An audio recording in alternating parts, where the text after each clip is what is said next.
নমস্কার। গল্প কথা ও কাহিনীর পক্ষ থেকে শ্রোতা বন্ধুদের ৭৮তম স্বাধীনতা দিবসের অনেক শুভেচ্ছা ও অভিনন্দন। আমাদের আজকের এই স্বাধীনতার প্রাক্কালে যেসব মহান বিপ্লবীদের অবদান লুকিয়ে আছে তাদের মধ্যে অন্যতম হলেন মাস্টারদা সূর্য সেন। তার নেতৃত্বে ঘটা রোমহর্ষক চট্টগ্রাম অস্ত্রাগার লুণ্ঠনের ইতিহাসকে কেন্দ্র করে আজকের বিশেষ নিবেদন অপারেশন চট্টগ্রাম ১৯৩০। আশা রাখি এই বিশেষ নিবেদনটি আপনারা সাদরে গ্রহণ করবেন। শুরু হচ্ছে অপারেশন চট্টগ্রাম ১৯৩০।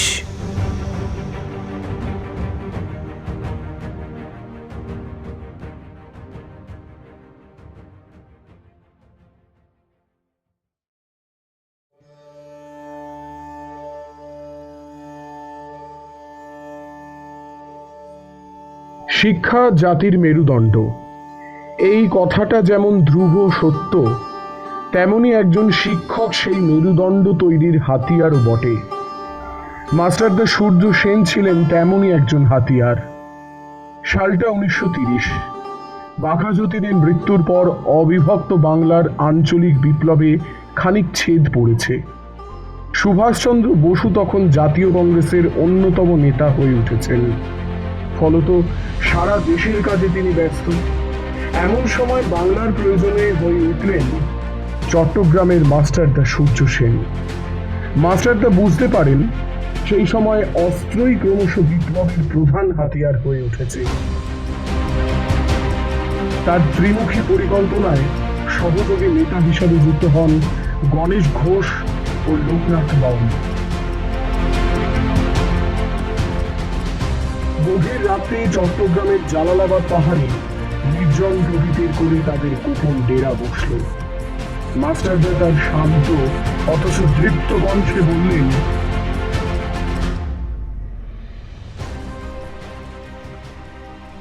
শোনো গণেশ, পরিকল্পনার প্রথম ভাগে সমস্ত পুলিশ স্টেশনগুলোয় হামলা চালানোর পরিকল্পনা করেছি।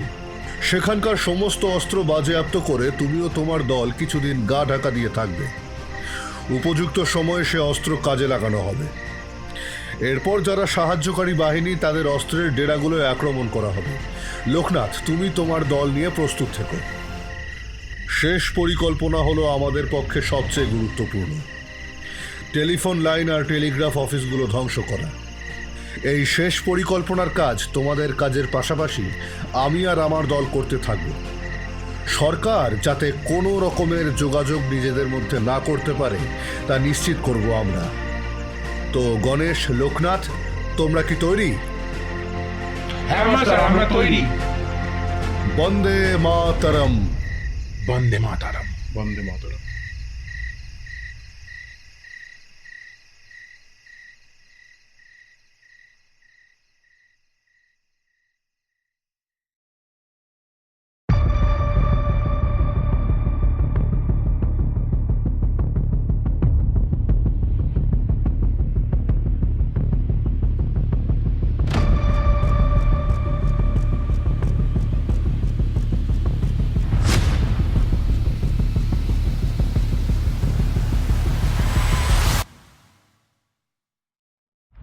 গণেশ ঘোষ, অম্বিকা চক্রবর্তী, অনন্ত সিং, লোকনাথ বলের সহযোগিতায় সূর্য সেনের নেতৃত্বে ১৯৩০ সালে ইন্ডিয়ান রিপাবলিকান আর্মি নামে একটি সশস্ত্র বাহিনী প্রতিষ্ঠিত হয়।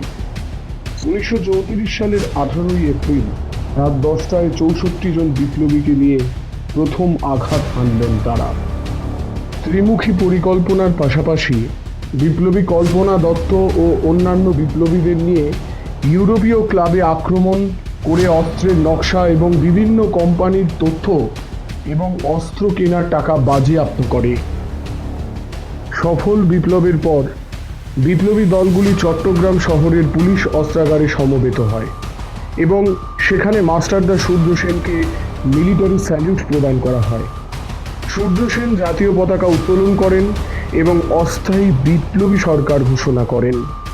রাত ভোর হবার পূর্বেই বিপ্লবীরা চট্টগ্রাম শহর ত্যাগ করেন এবং নিরাপদ আশ্রয়ের খোঁজে পার্বত্য চট্টগ্রামের দিকে যাত্রা করে এবং জালালাবাদ পাহাড়ের ডেরায় আশ্রয় গ্রহণ করে। অপারেশন চট্টগ্রাম তখন প্রায় সফল। বিপুল অস্ত্র ও টাকা পয়সা সমস্ত বিপ্লবীদের মধ্যে বিলিয়ে ছদ্মবেশে গা ঢাকা দিতে হবে শুধু। কিন্তু ভারতবর্ষের আর বাকি অপারেশনগুলোর মতো এখানেও ঢুকে পড়ল এক বিশ্বাসঘাতক, বিপ্লবী ব্রজেন ঘোষের ভাই নেত্র সেন। ভারতবর্ষের স্বাধীনতাকে হয়তো প্রায় 100 বছর পিছিয়ে দিয়েছিল এই বিশ্বাসঘাতকরাই, এখানেও তার ব্যতিক্রম হয়নি।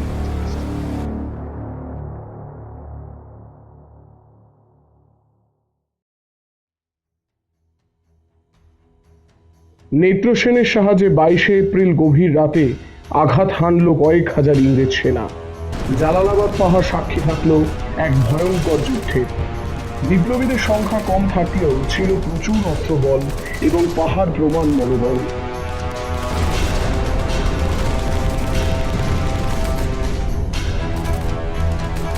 প্রবল যুদ্ধে প্রায় 100 জন ব্রিটিশ নিহত হয়।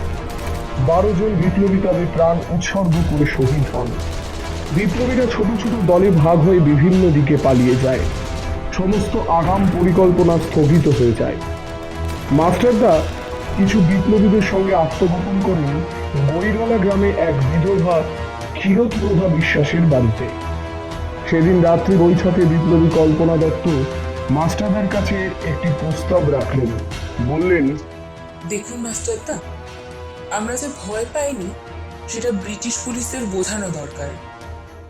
আমাদের আত্মগোপন এখন করতে হচ্ছে ঠিকই, কিন্তু এইভাবে আর কতদিন?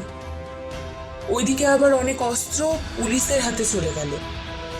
আমরা কিন্তু নিজেরাই আমাদের দুর্বল করে দিচ্ছি। মাস্টারদা একটু ভেবে বললেন, বুঝলাম, কিন্তু আমাদের পক্ষে কোনোভাবেই প্রকাশ্যে আসা সম্ভব নয়। আমাদের পাশাপাশি আমাদের জোগাড় করা অস্ত্র, নকশা, টাকা পয়সা সবই ব্রিটিশদের দখলে চলে যাবে।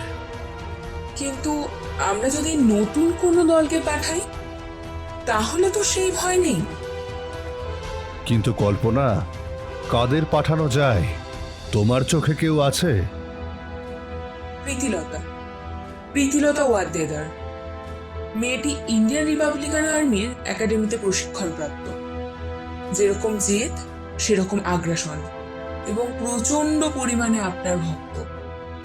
তুমি যার কথা বলছো তাকে আমি জানতাম।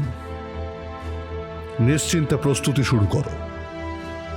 24 সেপ্টেম্বর 1932 মাস্টারদার সম্মতিতে বিপ্লবী প্রীতিলতা ওয়াদেদার 6 জনের একটি নতুন বিপ্লবী দল গঠন করলেন। শুরুটা কয়েকটা অস্ত্রাগার লুণ্ঠন দিয়ে শুরু হলেও তার পরিণাম হয়েছিল ভয়াবহ।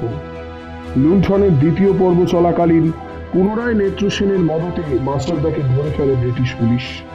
ফলত প্রীতিলতা ও অন্যান্য বিপ্লবীদের জেদ চরমে পৌঁছয়। দলের লোক সংখ্যা লুণ্ঠনের গতি ও ভয়াবহতা বেড়ে যায়। প্রথমে মাস্টারদার মৃত্যুর আগে জেলে বসেই পরিকল্পনা করে বিপ্লবী কিরণময় সেন ও রবীন্দ্র নন্দীর মাধ্যমে নেত্র সেনকে হত্যা করেন।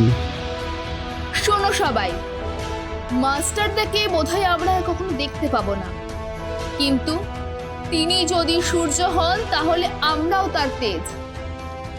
ব্রিটিশদের আমরা বুঝিয়ে দেব, একজন সূর্য অস্ত গেলে তার তেজে তৈরি হওয়া আরো হাজারো জ্বলন্ত শিখা তাদেরকে পুড়িয়ে শেষ করে দিতে পারে।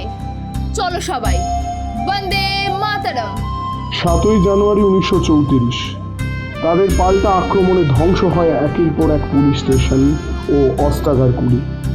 শেষ পর্যন্ত বিপ্লবী প্রীতিলতাকে চারিদিক থেকে পাকড়াও করে কলকাতা থেকে আসা ব্রিটিশ পুলিশগুলি এবং ব্রিটিশ পুলিশ বাহিনীগুলো।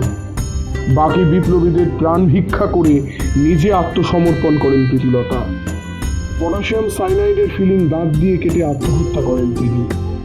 লুণ্ঠনে হওয়া বিপুল ক্ষয়ক্ষতি হওয়ার কারণে ব্রিটিশ পুলিশ জেলের ভিতরেই মাস্টারদা ও বিপ্লবী তারকেশ্বর দস্তিদারের উপর অকথ্য অত্যাচার করে। শেষ পর্যন্ত তাদের অর্ধচেতন দেহগুলোকে ফাঁসি কাটে ঝুলিয়ে দেওয়া হয়। চট্টগ্রামে হওয়া সেই ভয়ঙ্কর ইতিহাসের কাহিনী শুনলে গায়ে কাঁটা দিয়ে ওঠে এখনো। স্বাধীন দেশে তাদের রক্ত যেন কখনো বিফলে না যায়। বন্দে মাতরম, জয় হিন্দ।